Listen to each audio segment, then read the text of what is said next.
मध्य प्रदेश में इंदौर के पास दो सेना के अफसरों और उनकी महिला मित्र के साथ जो हुआ वो सिहरन पैदा करने वाला है। दो सैनिकों को पीटा गया, बेरहमी से अपराधियों ने पीटा और उनकी महिला मित्र के साथ मीडिया रिपोर्ट्स और पुलिस द्वारा दर्ज की गई रिपोर्ट के मुताबिक सामूहिक दुष्कर्म यानी गैंगरेप किया गया। आप इस खबर की चर्चा प्राइम टाइम में ज्यादा नहीं सुनने वाले हैं दोस्तों। आने वाले दिनों में इस खबर को लेकर आप सड़क पर प्रदर्शन नहीं देखेंगे, आप नहीं देखेंगे मीडिया को इस मुद्दे पर दबाव बनाते हुए, बिल्कुल भी नहीं, क्योंकि यह घटना हुई है भाजपा शासित मध्य प्रदेश में, जहां रोज इसी तरह से महिलाओं के खिलाफ जो अपराध हैं उसको लेकर रिकॉर्ड बद से बदतर होता जा रहा है। मगर आज मैं आपके सामने सिर्फ तर्क रखने वाला हूं दोस्तों, वो तर्क जो कि पुलिस द्वारा दर्ज किए गए केसेस के मुताबिक हैं और वो तर्क जो मीडिया रिपोर्ट्स में आई हैं। सबसे पहले मैं आपको बतलाना चाहूंगा कि एनडीटीवी ने इस खबर के बारे में क्या कहा है आपके स्क्रीन पर।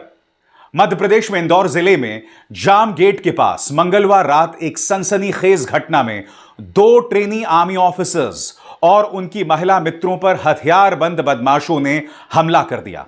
लूटपाट की नीयत से आए बदमाशों ने आर्मी ऑफिसर्स के साथ मारपीट की और कथित तौर पर एक महिला के साथ गैंगरेप किया। घटना के बाद आरोपी फरार हो गए, जिनमें से पुलिस ने अब तक दो आरोपियों को गिरफ्तार किया है। आरोपियों में से एक पर पहले से ही आपराधिक रिकॉर्ड दर्ज था, हत्या का केस दर्ज था। मैं आपसे एक सवाल पूछना चाहता हूं, इन अपराधियों के मन में सजा का डर क्यों नहीं था? इन अपराधियों के मन में बिल्कुल भी खौफ क्यों नहीं था? सबसे पहली बात, जब ये लोग इस अपराध को अंजाम दे रहे थे वो जानते थे कि जिन दो सैनिकों की वो पिटाई कर रहे हैं वो सेना में अफसर हैं, ट्रेनी ऑफिसर्स हैं।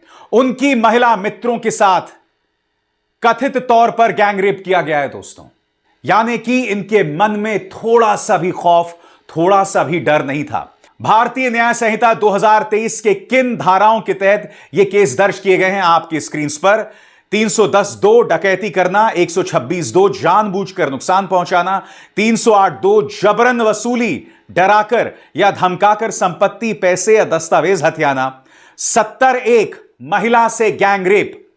यानी कि पुलिस की धारा 70(1) के मुताबिक महिला मित्र के साथ गैंग रेप किया गया। आगे 296 अश्लील कृत्य व अश्लील इशारे करना, 115(2) मारपीट करना, चोट पहुंचाना, 351(2) धमकी देना। अजीबोगरीब बात यह है दोस्तों, इस पर इंदौर पुलिस या यह कहा जाए मध्य प्रदेश पुलिस ने एक नहीं बल्कि तीन बार बयान बदले, दैनिक भास्कर की अगर माने तो। सबसे पहले मैं आपको बतलाना चाहूंगा कि इस घटना को किस तरह से अंजाम दिया गया सिलसिलेवार तरीके से। दोस्तों, चूंकि मामला एक महिला के साथ अपराध को लेकर है, इसीलिए मैं आपके सामने सिर्फ तथ्य पेश कर रहा हूं। मैं आपको बतलाना चाहता हूं कि इस मामले में दैनिक भास्कर क्या कहता है। पुलिस के मुताबिक आर्मी के दो ट्रेनी ऑफिसर्स जामगेट इलाके में मंगलवार रात करीब 2:30 बजे से 3 बजे के बीच घूमने आए थे। उनके साथ दो दोस्त भी थीं। इसी बीच आरोपी भी वहां पहुंच गए। उन्होंने पहले चारों लोगों को पीटा, फिर 10 लाख रुपए की मांग की, दो को बंधक बनाकर बाकी दो साथियों को रुपए लेने भेज दिया। आर्मी ऑफिसर्स ने घाट के ऊपर आकर अपने कमांडेंट को सूचना दी। आर्मी ने महू पुलिस और ग्रामीण एसपी को वारदात की जानकारी दी। पुलिस मौके पर पहुंची, तब तक बदमाश अंधेरे का फायदा उठाकर भाग निकले। पुलिस ने घायल आर्मी ऑफिसर और महिला मित्र का रेस्क्यू किया। चारों को अस्पताल में भर्ती कराया गया है। महिला की हालत नाजुक होने की वजह से बयान इस वक्त तक दर्ज नहीं कराया गया है। इस मुद्दे को लेकर राहुल गांधी ने सीधा प्रहार भाजपा शासित राज्यों पर किया है। उनका बयान आपके स्क्रीन पर। राहुल गांधी कहते हैं, मध्य प्रदेश में सेना के दो जवानों के साथ हिंसा और उनकी महिला साथी के साथ दुष्कर्म पूरे समाज को शर्मसार करने के लिए काफी है। भाजपा शासित राज्यों की कानून व्यवस्था लगभग अस्तित्वहीन है और महिलाओं के खिलाफ दिन प्रतिदिन बढ़ते अपराधों पर भाजपा सरकार का नकारात्मक रवैया अत्यंत चिंताजनक है। अपराधियों की निर्भीकता प्रशासन की पूर्ण नाकामी का परिणाम है और इस कारण देश में पनपता असुरक्षित वातावरण, भारत की बेटियों की स्वतंत्रता, उनकी आकांक्षाओं पर बंदिश है। समाज और सरकार दोनों शर्मिंदा हों और गंभीरता से विचार करें। देश की आधी आबादी की रक्षा की जिम्मेदारी से कब तक आंख चुराएंगे? जिन सैनिकों की बदौलत हम और आप घरों में सुरक्षित, अमन, चैन, शांति से रहते हैं, मध्य प्रदेश में हमारी सेना के उन 2 वीर जवानों के साथ हिंसा हुई और उनकी महिला साथी के साथ सामूहिक बलात्कार, गैंगरेप हुआ। ये वही सैनिक हैं जो हड्डी गलाती हुई सियाचिन की ठंड में भी और तपते हुए रेगिस्तान में भी खड़े होकर सरहद की सुरक्षा करते हैं। मोहन यादव जी, अगर नफरत की आंधी फैलाने से और लोगों का घर ढहाने से फुर्सत मिल जाए तो थोड़ा कानून व्यवस्था पर ध्यान दीजिए। असलियत यह है कि बीजेपी शासित राज्यों में लगातार अपराधी बेखौफ हो रहे हैं क्योंकि उनको पता है कि सत्ता का संरक्षण उन्हीं को मिलेगा। लेकिन एक अकाट्य सत्य यह भी है कि जिस देश में सैनिक सुरक्षित नहीं है, उनकी महिलाएं सुरक्षित नहीं है, वहां सुरक्षित है कौन? दोस्तों, दिक्कत क्या है मैं आपको बताता हूं। चूंकि यह अपराध भारतीय जनता पार्टी शासित राज्य में हुआ है, इसीलिए मैं दावे के साथ कह सकता हूं इस पर मीडिया पुरजोर तरीके से सरकार से सवाल नहीं करने वाला है। और चूंकि मीडिया उन्हें कटघरे में नहीं रखेगा, जाहिर सी बात है इस मामले में जल्द न्याय की उम्मीद कम की जा सकती है। जब जब मीडिया जोर लगाता है, सरकार को काम करना पड़ता है। चाहे आरजी कर मेडिकल कॉलेज में दुष्कर्म और हत्या हो, चाहे निर्भया कांड हो, मगर अगर मीडिया ही भारतीय जनता पार्टी के प्रचार तंत्र के तौर पर काम करे तो क्या इंसाफ की उम्मीद की जा सकती है? प्रियंका गांधी वाड्रा ने भी इस मुद्दे पर सख्त तेवर अपनाए हैं। उनका बयान आपकी स्क्रीन पर। मध्य प्रदेश में सेना के अधिकारियों को बंधक बनाकर महिला से गैंगरेप एवं उत्तर प्रदेश में हाईवे पर एक महिला का निर्वस्त्र शव मिलने की घटनाएं दिल दहला देने वाली हैं। दिन में हर दिन 86 महिलाएं बलात्कार और बर्बरता का शिकार हो रही हैं।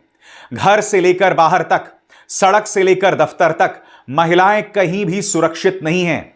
देश की आधी आबादी न सिर्फ असुरक्षित है, बल्कि ऐसी बर्बरताओं की वजह से हर दिन करोड़ों महिलाओं का हौसला टूटता है। महिलाओं की सुरक्षा को लेकर प्रधानमंत्री जी बड़ी बड़ी बातें करते हैं, लेकिन देश भर की महिलाएं अब भी अपनी सुरक्षा के लिए एक गंभीर प्रयास का इंतजार कर रही हैं। यह इंतजार आखिर कब खत्म होगा? जी हां दोस्तों, प्रियंका गांधी वाड्रा ने उत्तर प्रदेश की उस घटना का भी जिक्र किया। आप जानते हो घटना क्या है? उसकी मैं आपको एक भी तस्वीर नहीं दिखा सकता। सड़क के बीचों बीच एक लाश पड़ी हुई है, एक महिला की लाश, और उसके शरीर पर एक भी कपड़ा नहीं है, पूरी तरह से निर्वस्त्र है। मगर जो बात मैं आपको बताने वाला हूं, आपकी रूह कांप जाएगी दोस्तों। उस औरत की गर्दन कटी हुई थी और यह उत्तर प्रदेश में हुआ है। उत्तर प्रदेश में बार बार ऐसी घटनाएं आ रही हैं दोस्तों, लगातार इस तरह की घटनाएं आ रही हैं। उत्तराखंड में इस तरह की घटनाएं आ रही हैं। बिहार के अंदर याद कीजिए, एक मासूम के स्तनों को काट दिया गया था और फिर उसे मौत के घाट उतार दिया गया था। यह सब हो रहा है भाजपा शासित राज्यों में। मैं फिर आपसे सवाल पूछना चाहता हूं, इसको लेकर क्या मीडिया गंभीर सवाल करता है? उत्तर प्रदेश में जो घटना हुई है ना दोस्तों, जहां सड़क के बीचों बीच वो लाश पड़ी हुई थी, उसकी गर्दन काट दी गई थी। मेरी बदनसीबी यह है कि उस तस्वीर को मैंने अपनी आंखों से देखा था, क्योंकि जब एक पत्रकार होने के नाते मैं आपके सामने खबर लाता हूं तो मैं शापित हूं हर उस खबर की तह तक पहुंचना। और उस तस्वीर को मैंने देखा है दोस्तों। वो तस्वीर मैं चाहकर भी भूल नहीं पा रहा हूं। मगर मैं आपसे सवाल पूछना चाहता हूं, इतनी खौफनाक घटना, इसकी चर्चा आप गोदी मीडिया में सुन रहे हैं। सबसे बड़ी बात, जो घटना इंदौर में हुई, पुलिस ने इस पर एक नहीं दो बार बयान बदला, जिसका जिक्र मैंने पहले किया था। दैनिक भास्कर के मुताबिक किस तरह से पुलिस ने यह बयान बदला, आपके स्क्रीन पर। एक मौका तो ऐसा था कि पुलिस ने इसे रेप भी मानने से इनकार कर दिया था। आपकी स्क्रीन पर दैनिक भास्कर क्या कहता है? गैंगरेप पर पुलिस के 3 बयान, कह रहा है दैनिक भास्कर। पहला बयान, बुधवार रात 9 बजे गैंगरेप की शिकायत हुई है। बुधवार रात 9 बजे ग्रामीण डीआईजी निमिष अग्रवाल ने घटना के दौरान महिला से गैंगरेप की पुष्टि कर दी थी। उन्होंने कहा था कि अफसरों के साथ जो महिला थी उसके साथ रेप जैसी गंभीर अपराध को अंजाम दिया गया था। मगर फिर बुधवार रात 10 बजे यानी 1 घंटे के बाद मामला पलट जाता है। बुधवार रात 10 बजे पीड़ित ने रेप की बात नकारी। डीआईजी अग्रवाल के बयान के बाद एडिशनल एसपी रूपेश द्विवेदी ने बुधवार रात 10 बजे कहा कि महिला ने रेप की बात नाकार दी है। उन्होंने कहा कि महिला ऐसी किसी घटना से मना कर रही है। अब तीसरा, गुरुवार सुबह संदेह के आधार पर रेप केस दर्ज। ग्रामीण एसपी हितिका वासल ने गुरुवार सुबह कहा कि लूट, डकैती, मारपीट, जबरन वसूली का केस दर्ज किया गया है। फरियादी आर्मी ऑफिसर के बयान के आधार पर रेप का केस भी दर्ज किया गया है क्योंकि उसने इस बात की आशंका जताई थी। मैं आपसे एक सवाल पूछना चाहता हूं दोस्तों, क्या रेप जैसी घटना पर हमें संवेदनशील होना चाहिए या नहीं होना चाहिए? अगर बलात्कार नहीं हुआ है तो पुलिस को इसकी तफ्तीश करनी चाहिए, पहले ही एक शिगुफा नहीं छोड़ देना चाहिए। इसीलिए मैं बार बार अपने शो में कथित बलात्कार की बात कर रहा हूं। मैं ये नहीं कह रहा हूं बलात्कार हुआ है। आज इस खबर की चर्चा क्यों होनी चाहिए? क्योंकि यह बीजेपी शासित मध्य प्रदेश में हो रही है। यह खबर बीजेपी शासित उत्तर प्रदेश में हुई, जहां सड़क के बीचों बीच एक सरकटी लाश मिली है एक औरत की, जिसके जिस्म पर एक भी कपड़ा नहीं था। एक घटना जो सिहरन पैदा करने वाली है, मगर इसकी चर्चा कोई मीडिया नहीं करेगा दोस्तों, कोई इसकी चर्चा नहीं करेगा। मैं आपसे समझना चाहता हूं, क्या हम अपराधों पर, शर्तों पर प्रतिक्रिया देंगे? क्या अपराधों पर प्रतिक्रिया देना इस बात पर निर्भर करेगी कि अपराधी किस धर्म का है, किस पॉलिटिकल पार्टी का है, या यह अपराध किस राज्य में हुआ है? यह सवाल होगा ना दोस्तों। और सबसे बड़ी बात, भारतीय जनता पार्टी कब तक अपना पल्ला झाड़ती रहेगी, यह भी सवाल होगा दोस्तों। अभिसार शर्मा को दीजिए इजाजत। नमस्कार। स्वतंत्र और आजाद पत्रकारिता का समर्थन कीजिए, सच में मेरा साथी बनिए। बहुत आसान है दोस्तों, इस ज्वाइन बटन को दबाइए और आपके सामने आएंगे ये 3 विकल्प, इनमें से एक चुनिए और सच के इस सफर में मेरा साथी बनिए।